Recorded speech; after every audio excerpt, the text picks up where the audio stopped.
Well, here it is, day 3. Thank you for joining me again in the Unpolished Jennifer Show. So you're probably wondering, who is Jennifer? And many of you know me. You're my friends. You're my followers on Facebook. But you may not know all of me.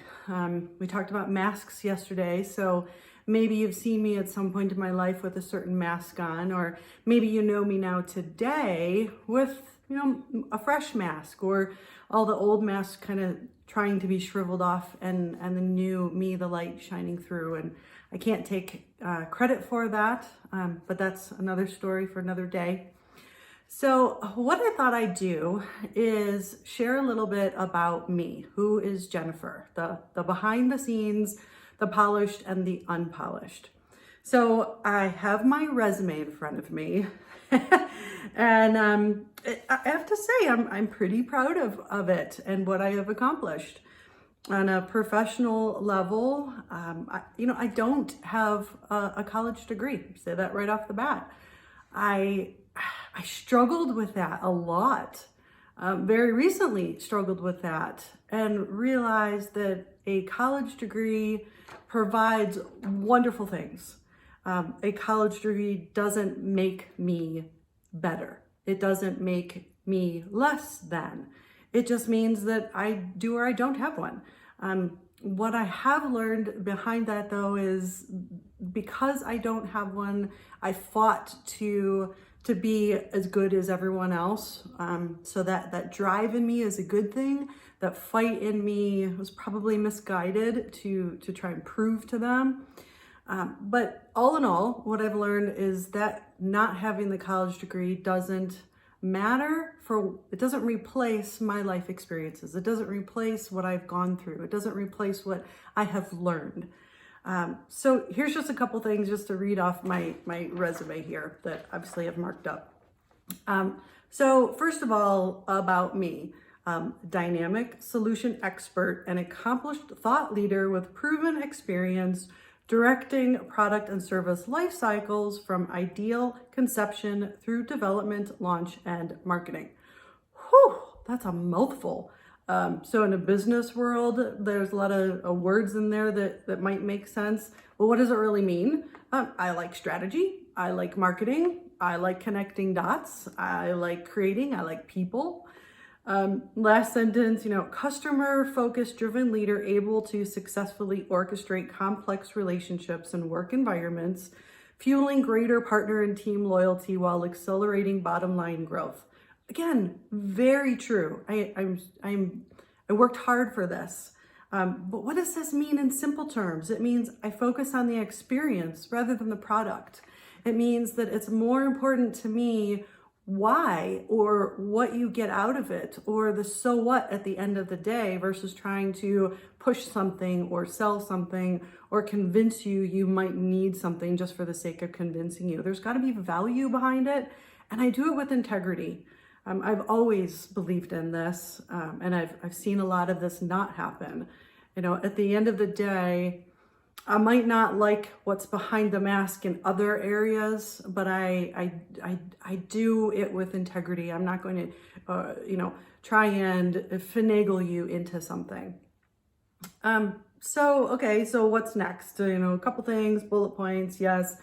My last corporate position was actually several positions at a financial services corporation. I was there for 6 years. And I did a lot of really cool things. I led marketing campaigns. I launched several new products and services.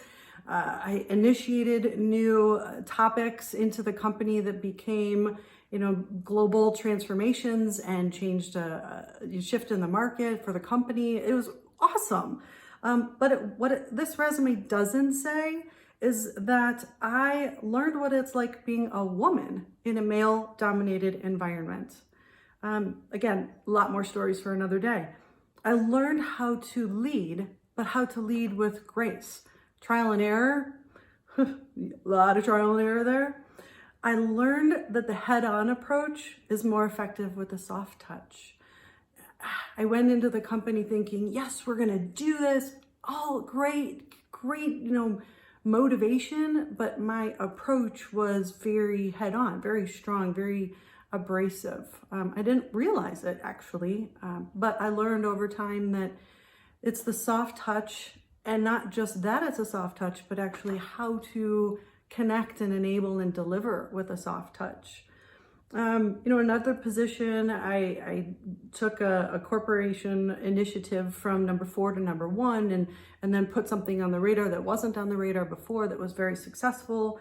But in that, I learned that change doesn't happen overnight. And I've seen this in my personal life as well. Change, I'm quick to say, okay, reply, okay, let's do this, okay, what's the expectation, okay. Even today, I struggle with that. But I'm constantly reminded that it's not an overnight thing, that it's that commitment to see it through, to finish. And if you don't see the finish, trust me, there will be a finish. You just gotta keep going and stay the course. There's actually a position that's not listed on this resume because it was a small job I had, in the midst of all of this. And it was actually one small time frame in my life that I learned something really big. And the owner of this company is now a friend, and he sat me down and he said some hard things to me. I was focused on what I wanted to do and what I wanted to accomplish instead of what was important to the company. And honestly, what was in my job description. So I was really good at what I wanted, but I was failing at what he needed. And he told me in roundabout ways. It was tough love moments, and I am forever grateful. And I went out with a different attitude, and I said, you know what? I'm not gonna let you down. And I stepped up and followed through what he needed. And it felt good to do something that was out of my comfort zone. It's scary, and I nailed it. And I ended up leaving on a high note. And like I said, we're still friends today. Another experience that I have on this resume was an arts director for a nonprofit organization, in a small town. And I am, from Cleveland originally, so I still am, and came to this small town. And I thought, oh yeah, I'm gonna come in and I'm gonna bring my fancy knowledge to this little hodunk. Oh my gosh, humble moments. Quickly learned that I had the wrong attitude, I had the wrong approach, and that it doesn't matter what I think of people, it matters how I embrace people. And that my attitudes, my efforts are not important, they're not valuable.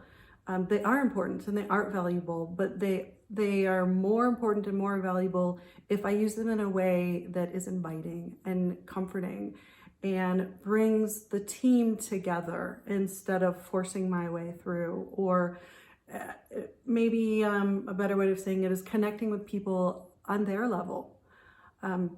Not trying to push my agenda, but to say, hey, let me understand where you're coming from. How do we do this together? How do I learn from you? And maybe it's not a together thing. Maybe it's I need to step back and let you do it so I can learn from you.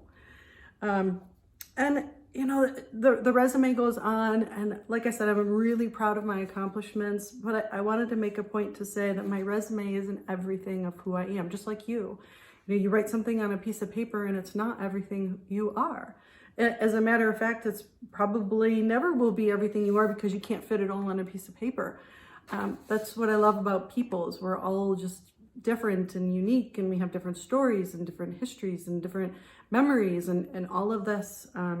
So who am I personally? I've learned a lot throughout my life. I've made some great decisions. I've made some great accomplishments. I've also made some really poor decisions and had some really tough lessons I've had to learn. But I'm creative by nature. I love being creative. That's a couple days ago. I need to do something because creativity is in my bones. It's not just, painting. It's not just interior design. It's not just, architecture and drafting. It's not just computer design. It's not just strategy and business development and go to market. And it could be anything as long as it's creative, but creative with a result. And that result is bringing beauty to things. Bringing beauty to a room, bringing beauty to a sales presentation, bringing beauty to a Christmas tree, bringing beauty to a conversation even. It's back to that experience. It's about, what are you taking away from it? How are you not just feeling happy, that's important, but how is it fulfilling something in your life that you can walk away with and go, wow, that was awesome, or that's just beautiful. So I'm gifted with bringing out that beauty in almost any situation. I had maybe about 15 years ago, went out and picked up a little Kmart tree, like a tabletop Christmas tree, and it was Christmas Eve. It was the last one. It was like the Charlie Brown tree, totally ugly, and I decorated it, and it was beautiful. 2 feet, a little tree, but it was stunning. And the person that I was with at the time looked at me and said, "You can actually take a piece of poop and make it look like a piece of gold." So I'm like, okay, I'll take that. And the last thing, just kind of looking at my notes here, sorry guys, again, Unpolished Jennifer Show, is I have been privileged to be taught and raised by some amazing people. And one of them, I mean, obviously is my mother, my father. And my mother used to say to me, listen to the voice behind the voice. And we've talked about that for years. And what does that actually mean? What is the voice behind the voice? And it's really to kind of bring it full circle to what we're doing here today and what I'm talking about, this mask, this mask we're wearing and this mask we're trying to reveal. I have been taught and have been gifted with seeing and hearing what's really going on inside of you, what's actually behind the words, what's the struggle. And I may not have the answer, but I have the ability to kind of see through, to help guide, to help you figure out what your mask looks like that you're wearing, and realize, do you like it? Do you not like it? If you don't like it, then I can help you figure out how to replace it with one that not only that you want to wear, one that you're proud of wearing, but one that is true for you, and full of value and integrity and grace and power and strength and freedom and whatever else that you're craving and looking for. So this is a little bit longer than my first 2-minute videos. Like I said, Unpolished Jennifer Show. So I'm kind of prepared, kind of winging it, and this is all new. If you watch this to the end, thank you. And I can't wait to hear from you. And I look forward to doing this again. Thanks. Take care. Bye-bye.